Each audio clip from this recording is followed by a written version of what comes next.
कश्मीर मसले को लेकर नेहरू ने सरदार पटेल को एक तरह से साइडलाइन कर दिया था। आप सोचिए, जिस व्यक्ति ने छोटी बड़ी 562 रियासतों का विलय करवा दिया, जिसके कहने पर बड़े बड़े राजा रजवाड़े निजाम भारत सरकार के साथ आ गए, नहीं आए तो ले आए उनको, उस लौह पुरुष सरदार पटेल को कश्मीर के मसले से दूर रखा गया। क्यों भाई, किस लिए?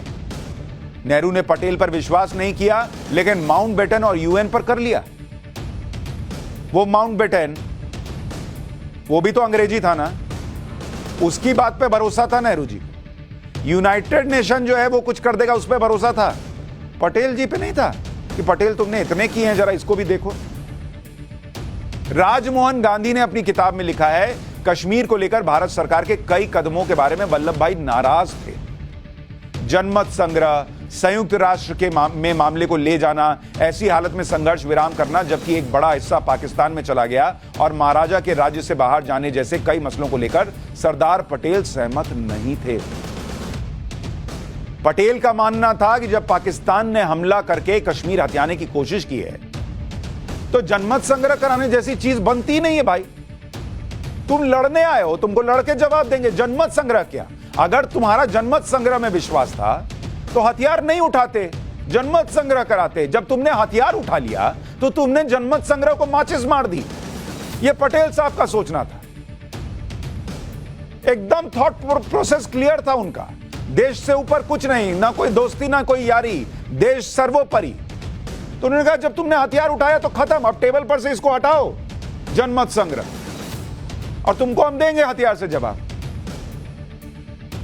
पाकिस्तान ने हथियार के दम पर कब्जा करने की कोशिश की है तो उसे हथियार से ही जवाब देना चाहिए, यह सरदार पटेल मानते थे। आज मैं आपको ये सरदार पटेल की एक ऑडियो क्लिप सुनवाना चाहता हूं। इससे यह बात और साफ होगी कि वो क्या चाहते थे और नेहरू जी ने क्या किया। सुनिए, यह आवाज जो अब आप सुनने जा रहे हैं, यह सरदार पटेल की। कल मैं इधर आया तो आज अखबार में मैंने देखा कि लंबी चौड़ी एक बयान दिया जफरुल्लाह साहब ने, उसमें जूनागढ़ को भी डाल दिया। जूनागढ़ को सलाह जफरुल्लाह साहब ने दिया था कि हाँ तुम पाकिस्तान में शरीक हो जाओ, वो ठीक है, तो उसका जूनागढ़ का नवाब को भोगना पड़ता है, कोई जफरुल्लाह साहब को भोगना नहीं पड़ता है। और ये तो खाली बातों है। जूनागढ़ का तो फैसला हो गया, अभी उसमें कोई चीज बनने वाली है नहीं। कोई यूनो में जाओ, दुनिया पार जाओ, उसमें कोई चीज नहीं बन सकती, वो तो हो गई बात।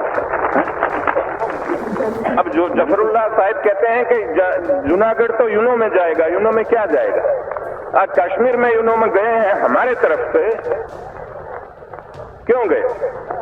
हमें तो इस तरह से कहा कि भाई ये पाकिस्तान खुली लड़ाई करे तब तो अच्छा है, लेकिन खुली लड़ाई नहीं करते हैं, अपने आदमियों के पास लड़ाते हैं, अपने वहां से सारा सामान देते हैं, अपने वहां से सब हथियार देते हैं, अपने वहां से जितना सामग्री चाहिए पूरी देते हैं, अपने वहां से रास्ता देते हैं। तो उससे तो खुला लड़ाई करे तो अच्छा है, न करे तो हम दोनों उसमें पड़े हैं तो ठीक है, यूनो के पास जाओ, जाके वहां से कुछ हो न हो, लेकिन वहां हम कहां तक बैठ रहेंगे? इस तरह से हम बैठ नहीं रह सकते। तो कश्मीर का मामला तो अलग है, जूनागढ़ का मामला अलग। जूनागढ़ यूनो के पास जा नहीं सकता, क्योंकि जूनागढ़ कहते हैं कि आपने भी रास्ता दिया था। हमने किसको रास्ता दिया था? हमने किसी को रास्ता दिया नहीं। वो जो जूनागढ़ के लोग थे, उन लोग अपने रास्ते से जाते थे, वही रास्ते गए, उसने हमने किसी ने रास्ता दिया नहीं, और हमने न कोई चीज उसको दिया, कोई न साथ दिया। और जूनागढ़ में एक मक्खी भी मारनी नहीं पड़ी, किसी के ऊपर कोई हथियार चलाना ही नहीं पड़ा, फिर क्या रहा? और खुद दीवान ने खुद आके कहा कि मेहरबानी करके हमारी हुकूमत ले लो, हम नहीं चला सकते, और नवाब वहां उठ के भाग के कराची जाकर बैठ गया। फिर जूनागढ़ की बात क्या करते? तो ये चीज तो हो गई। हाँ, हमने एक फैसला किया कि भाई ये रियासतों में हमें एक काम करना चाहिए, कबूल करना चाहिए कि जैसा रियासत के लोग चाहे ऐसा करें। तो जैसे लोगों का लोकमत हो, इस प्रकार करना चाहिए। तो लोकमत जैसा हैदराबाद में हो, कश्मीर में हो, हर जगह पर हो लोकमत, इस प्रकार का करो। हमें कोई फैसला करने में इतराज नहीं है, लेकिन यदि कश्मीर में जो चलता है इस तरह से चलता रहे तो फिर लोकमत करने की क्या जरूरत। हम लड़ाई करके कश्मीर को ले ले तो फिर लोकमत की जगह कहाँ रही। तो हम तो कहते हैं कि आज भी प्लेबिसाइट से करो, लोकमत लेके करो, लेकिन हमारे पास आकर हमारा सिपाही मरते रहे, हमारा पैसा खर्च करना पड़े और हमारे गांव के गांव जलाए जाए और वहां हिंदू और सिखों को तबाह किया जाए, तो फिर आखिर लोकमत का रहा। फिर तो आखिर हम बंदूक से ही लेना हो तो लेंगे और क्या करेंगे, दूसरी तरह से नहीं हो सकता है। तो नहीं, ये सरदार पटेल की आवाज थी। वो खुलकर समझा रहे थे कि लोग जूनागढ़ और कश्मीर का कंपैरिजन करते हैं और बता रहे हैं कि जूनागढ़ में उन्होंने किस तरह से किया, एक गोली नहीं चली और जूनागढ़ आ गया भारत।